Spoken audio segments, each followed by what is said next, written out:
नमस्कार दोस्तों, middle east की 10 बड़ी खबरों में आपका स्वागत है। अमेरिका ईरान के भीतर आज क्या कुछ हुआ है, जंग से जुड़े क्या 10 बड़े अपडेट है, फटाफट आपको बताते हैं। पहली बड़ी खबर देखें, अमेरिकी एयरबेस पर ईरान ने मिसाइल दागकर भीषण हमला किया है।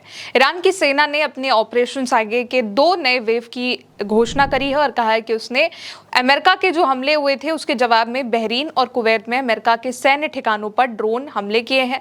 ऑपरेशन का जो 26 वेव था, चरण था, उसमें शाम को लॉन्च किया गया और बहरीन के शेख ईसा एयरबेस को यहां पर निशाना बनाया गया।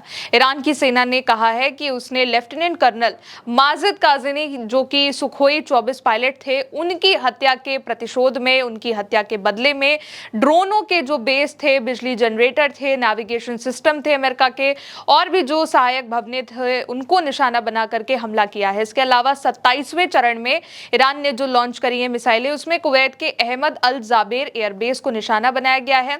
ईरान ने कहा है कि उसने हाल ही में ईरान पर हुए अमेरिका के हमलों, जिसमें केशमा आइलैंड पर एक आवासीय घर पर हमला किया गया था, उसके जवाब में ड्रोन ने, जो ईरान के हैं, उन्होंने लड़ाकू विमानों के आश्रय स्थलों, यानी कि जहां पर अमेरिका के फाइटर जेट्स तैनात थे, उनके जो फाइटर जेट के हैंगर थे, वहां पर उपग्रह संचार प्रणाली और जहां पर भी उनके फ्यूल स्टोरेज थे, वहां पर मिसाइल दागकर हमला किया है।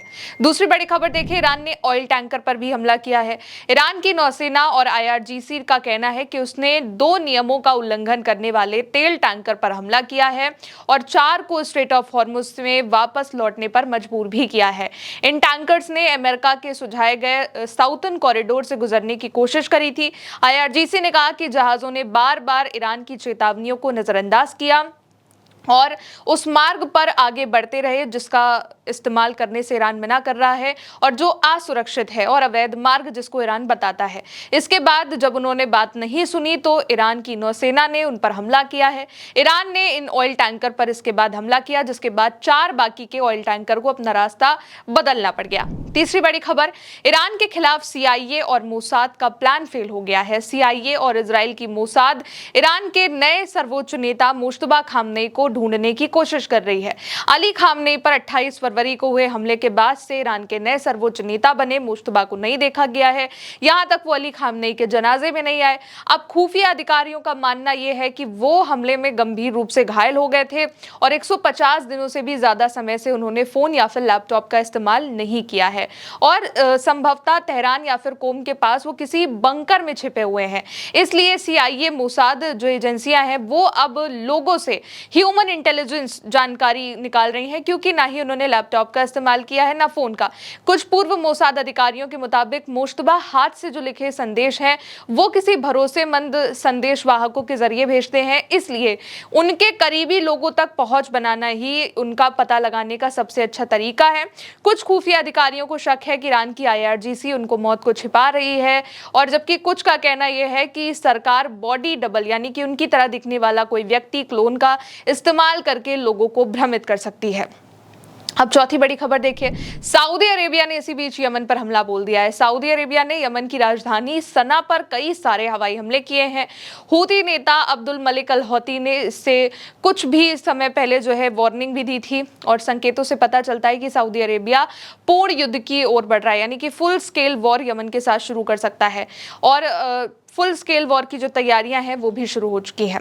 अब अगली बड़ी खबर देखिए, युद्ध के बीच लाल सागर में एक साथ 43 देश आ चुके हैं और 14 देशों की फौज तैयार है।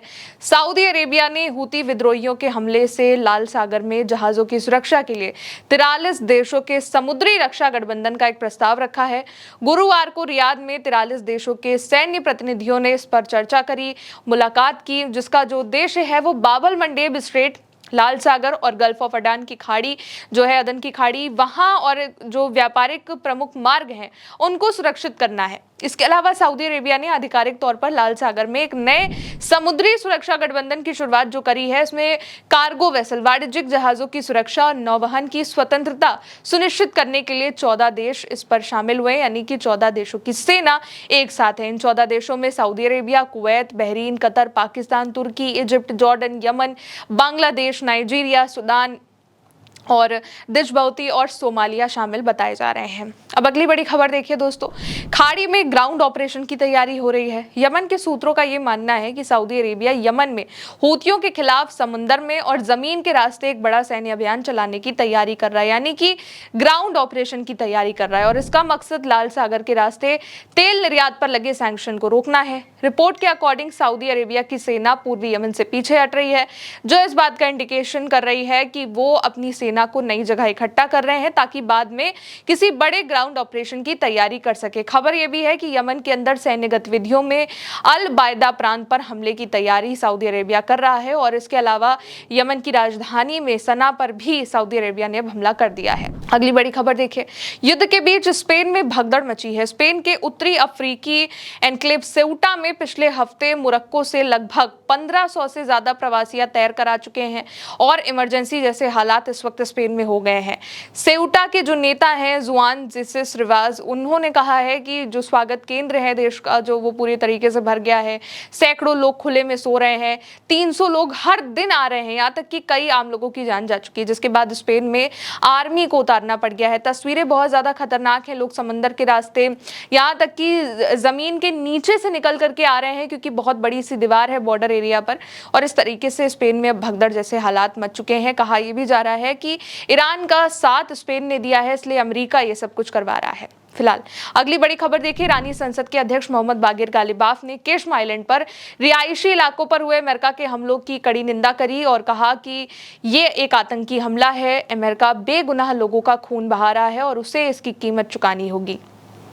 गालिबाफ ने कहा कि अमेरिका हर दिन नया अपराध कर रहा है। युद्ध के मैदान में मिली हार का बदला वो आम लोगों को निशाना बना करके ले रहा है। और इससे पहले अमेरिका के सेंट्रल कमांड ने दावा किया कि उसने ईरान में IRGC के कई सैन्य ठिकाने, मिसाइल और ड्रोन ठिकानों पर, तटीय रक्षा केंद्रों पर बड़े पैमाने पर हमले किए हैं।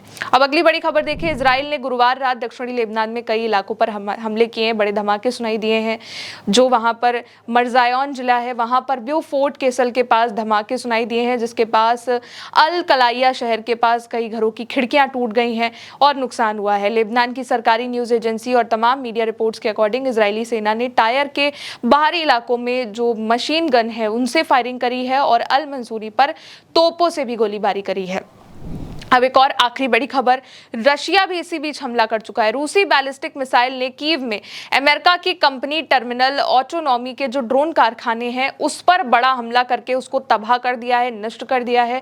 यूक्रेन में किसी अमेरिकी कंपनी पर रूस का ये पहला जो है हमला है, टारगेटेड हमला है। और ये जो कारखाना है ये कृत्रिम बुद्धिमत्ता से AI से चलने वाला हमलावर ड्रोन बनाता था और इस हमले में किसी के भी मारे जाने की खबर नहीं है, लेकिन रशिया ने अमेरिका की इस ड्रोन फैक्ट्री पर भीषण हमला कर दिया है।